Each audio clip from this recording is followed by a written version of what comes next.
Everyone, আমি Kaveri. Welcome to my Kaveri's world. কেমন আছেন সবাই? তো দেখুন, আজকে বলবো না, প্রায় 4-5 দিন ধরেই কন্টিনিউয়াসলি এত বৃষ্টি হচ্ছে, বৃষ্টি কমানোর নাম নিচ্ছে না। রোদ আর দেখা যাচ্ছে না, পুরো আকাশটা মেঘলা। দেখুন এখনও বৃষ্টি হচ্ছে।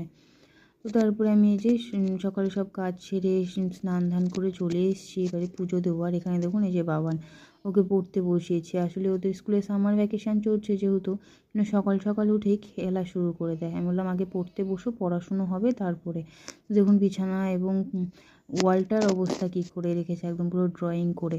তো তারপরে যে ওখানে এসে আমি ঠাকুর ঘরে আগে পুজোটা দিয়ে নিলাম। তো তারপরে যে চলে এসেছি রান্নাঘরে, রান্না বসাবো। আজকে যেহেতু সোমবার, নিরামিষ, তো মুগ ডাল করবো। তো ডালটাকে আগে ফার্স্টে একটু ভেজে নিচ্ছি, তো তারপর ডালটা সেদ্ধ বসাবো।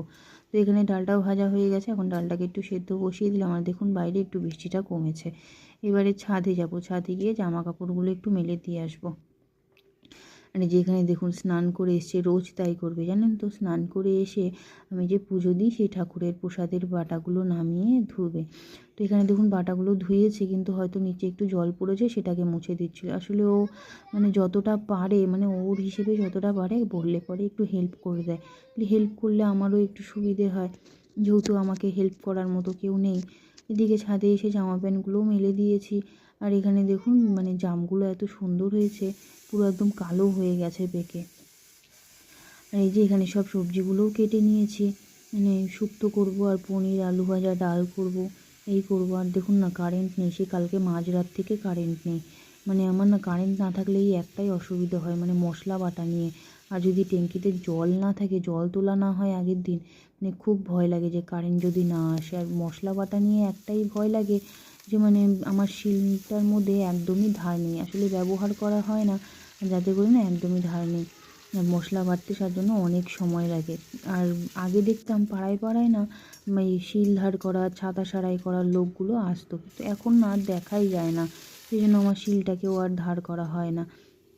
এদিকে দেখুন আমার ডালটাও হয়ে গেছে, আর এদিকে আলু ভাজাটাও হয়ে গেছে। আর দেখুন আমি এত কারেন্ট নেই করছিলাম যে ভগবানও বোধহয় আমার উপর রাগ করে কারেন্ট দিয়ে দিয়েছে। সেই জন্য তাড়াহুড়ো করে মশলাটা বেটে নিলাম। ওদিকে আদা আর রাঁধুনিটা বেটে নিলাম, তারপরে দিয়ে পনিরের মশলাটাও করে নিয়েছি। এখানে এই যে পনিরটা আগে ভেজে নিয়েছি, এবারে এতে গোটা গরম মশলা, তেজপাতা, জিরে ফোড়ন দিয়ে আলুটাও ভাজতে দিয়ে দিলাম। আলুটা ভাজা হলে তারপরেতে মশলাটা দিয়ে দেবো। আর এখানে যে 5 ফোড়ন সম্বাদ দিয়ে দিয়েছি। এবার শুক্তোটা বসিয়ে দেবো। এখানে যে সব সবজিগুলো দিয়ে দিলাম, সবজিগুলোকে ভেজে নেব ভালো করে। আর ফার্স্টেই আমি করলা আর বড়িটা ভেজে নিয়েছি।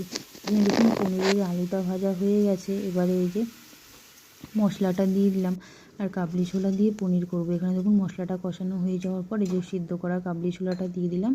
এটাকে ভালো করে কিছুক্ষণ কষিয়ে নিয়ে তারপরে এতে জল দিয়ে দেবো। আর এখানে দেখুন শুক্তো সব সবজিগুলো ভাজা হয়ে গেছে। এখানে একটু আদা আর রাঁধুনি বাটা দিয়ে দিলাম। এটাকে ভালো করে কিছুক্ষণ কষিয়ে নেব। তো দেখুন কষানো হয়ে গেছে। এবারে এতে একটু এই যে দুধ দিয়ে দিলাম, আর এতে এখন বড়ি আর করলাটা অ্যাড করে দেবো, দিয়ে ঢাকা দিয়ে বেশ কিছুক্ষণ ফুটিয়ে রান্না করে নেব।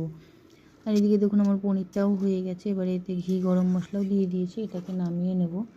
তো নামিয়ে নিয়ে এখানে ভাতটা বসিয়ে দেবো। আর এদিকে আমার শুক্তোটাও হয়ে গেছে।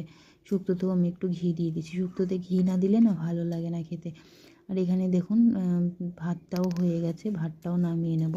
আর এদিকে আমার সব রান্নাবান্না কমপ্লিট। এখানে এই যে শুক্তো আছে, শুক্তো আর বাদবাকি যা যা রান্না সবই তো আপনাদেরকে রান্না করতে করতে দেখিয়েছি। তো এবারে সবাইকে খেতে দিয়ে দেবো। এই ছিল আজকে ছোট্ট একটা ব্লগ।